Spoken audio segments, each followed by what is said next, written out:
El número más famoso de la Biblia podría ser el nombre de un hombre, y no es una teoría. El propio texto dice que es el número de un hombre. Es más, te pide literalmente que eches la cuenta. Es un acertijo con instrucciones, y el manuscrito más antiguo que se conserva de ese versículo no dice 666. Todos sabemos lo que significa ese número. Está en películas, en camisetas y en canciones. Se ha convertido en la marca del diablo, en un símbolo de terror instantáneo.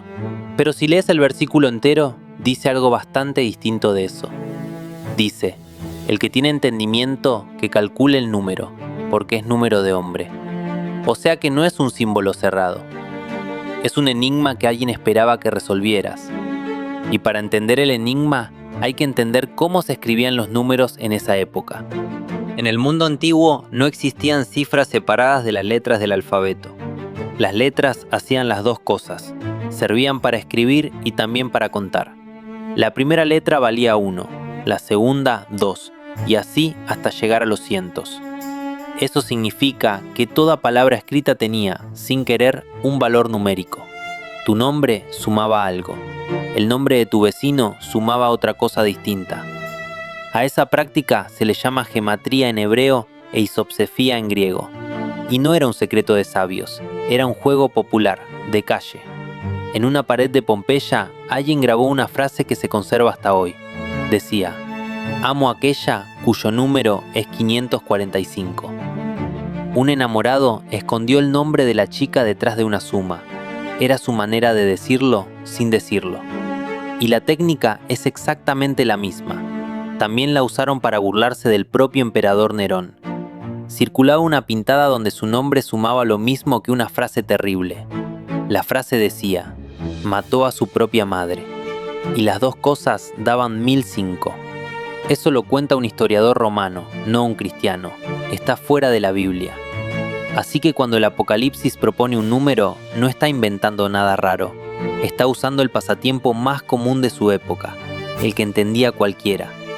Pero lo que nadie esperaba es que el candidato más famoso tardara 1800 años en aparecer. Vamos primero con el cálculo, porque es sorprendentemente simple. Tomas el nombre Nerón César, tal como sonaba en griego, y lo escribes con letras hebreas, que es como lo escribiría un judío de la época. Después sumas el valor de cada letra, una por una, como en el juego de la pared. Nerón suma 306, César suma 360, y los dos juntos dan exactamente 666. Encaja perfecto. Y encaja con un emperador que persiguió cristianos de verdad. Ahora viene la parte que casi ningún video sobre esto te cuenta. Ningún autor cristiano antiguo propuso jamás a Nerón como respuesta. Ni uno solo, en siglos. Y no es que no lo intentaran. El escritor Ireneo discute el enigma en detalle hacia el año 180. Vivía a solo un siglo de los hechos y conocía a gente que conoció a testigos. Propone 3 nombres posibles, y ninguno de los 3 es Nerón. La identificación con Nerón la propusieron filólogos alemanes en 1830 y tantos. O sea que la explicación más repetida del versículo tiene menos de 200 años.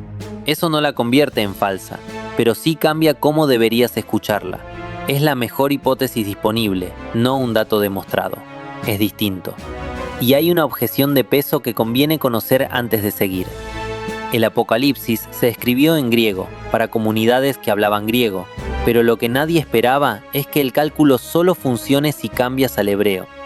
Y aquí es donde la historia da su mejor giro, gracias a un papiro roto. Porque no todos los manuscritos antiguos dicen 666. Algunos dicen 616. Y no son manuscritos cualquiera. El testimonio físico más antiguo que existe de ese versículo es un papiro del siglo III. Apareció en Oxirrinco, en Egipto, y hoy se conserva en Oxford. Se publicó en 1999, así que es un dato relativamente reciente. Y ese papiro, el más viejo de todos, no dice 666, dice 616, el número que casi nadie conoce. Alguien podría pensar que es un error de copia, una letra mal leída, pero hay otro manuscrito, del siglo V, que lo escribe con todas las letras, no pone el símbolo, pone la palabra entera, deletreada. Eso no se confunde por accidente. Y hay más. Ireneo, en el año 180, ya conocía las dos versiones. Las menciona, dice que prefiere una y descarta la otra como fallo de copista. O sea que la discusión sobre qué número es el bueno tiene 1800 años. Ahora agárrate, porque aquí está lo que hace tan fuerte la hipótesis de Nerón. En latín el nombre del emperador no se decía Nerón, se decía Nero, sin la N final. Si escribes esa forma latina en hebreo y sumás, no te da 666, te da 616, exactamente la otra cifra de los manuscritos. Las dos formas del mismo nombre dan los dos números que aparecen en las copias. Y la diferencia entre las dos cifras es exactamente 50. 50 es justo el valor de la letra que sobra al pasar del griego al latín. Pero lo que nadie esperaba es que esa misma coincidencia pueda jugar en contra. Porque quizá alguien que ya calculaba con Nerón cambió el número para que encajara. No hay forma de saberlo. Es una posibilidad real que los especialistas mencionan. Dejemos los números y veamos por qué alguien escribiría en clave. El Apocalipsis llama a Babilonia a una ciudad y da dos pistas enormes. Dice que está sentada sobre 7 montes y que reina sobre los reyes de la tierra. En el siglo I solo había una ciudad así, y todo el mundo lo sabía. Babilonia era el imperio que había destruido el templo siglos antes. Usar ese nombre para el imperio del momento era una comparación transparente. Y escribirlo en clave era simple prudencia, no misterio esotérico. Nerón encajaba en ese papel mejor que nadie por lo que había hecho. Tras el incendio de Roma, culpó a los cristianos y ordenó ejecuciones atroces. Y cuando murió, mucha gente simplemente no se lo creyó. Pero lo que nadie esperaba es que aparecieran 3 impostores diciendo que eran él. Y acá viene el dato que a mí me parece el más honesto de toda esta historia. Ireneo, el que discutió el enigma en el siglo II, propuso 3 nombres.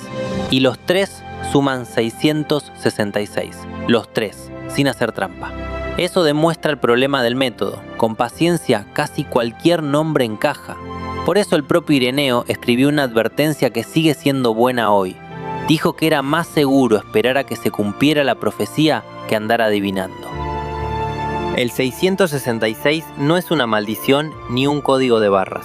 Es un acertijo antiguo que quizás señalaba a un emperador y que sigue abierto. Ahora dime tú en los comentarios, ¿te convence Nerón o crees que nunca lo sabremos? Te leo abajo. Y si llegaste hasta acá, deja tu like y suscríbete al canal.